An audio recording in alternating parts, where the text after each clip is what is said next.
Dyfishimi I çmimit të pesticideve dhe plerave kimike ka vënë në vështirësi të mëdha fermerët në Cakran të Fierit. Në këtë periudhë të krahasitjes dhe plehurimit të ullinjve, ata pohojnë se krahasuar me vitin e kaluar, dapi dhe ureja nga 40.000 lekë të vjetra për kilogram kanë arritur mbi 70.000 lekë, duke e bërë situatën të papërballueshme. Fermerët thonë gjithashtu se për shkak të lagështirës së madhe në këtë sezon, ullinjt kanë nevojë të spërkaten 2 deri në 3 herë, por me këto çmime është e pamundur.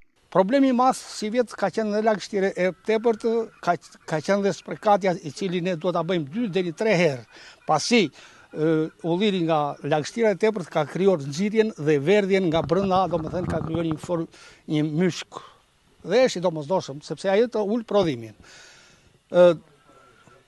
Problem tjetër që kemi ne si fermer është sepse ne duhet t'i plerojmë dhe plerat janë shumë të shtrenjta.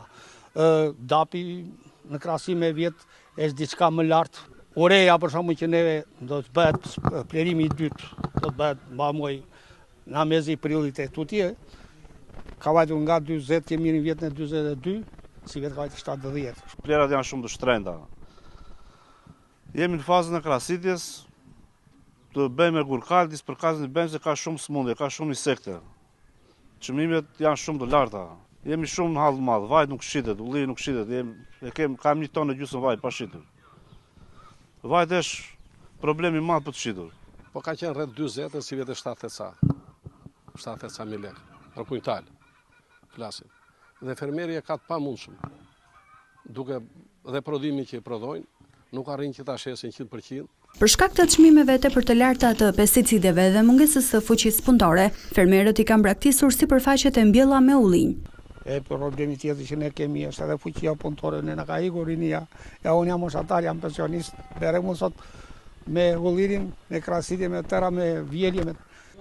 I kanë lënë pas përkatur, pa pleruar, pa vjel, s'ka patur fuqinë punëtore I ka lënë. Po të vesh në për ullinë, në për baçat janë shumë vështirësi rrugore për të vajtur, s'ka as rrugë. Fermerët e kësaj zone kanë të bazuar ekonominë e tyre familjare te kultura e ullirit dhe dështimi I çon pashmangshmërisht drejt falimentimit. Ata apelojnë për ndihmë nga shteti teksa theksojnë se nuk kanë përfituar asnjëherë subvencione.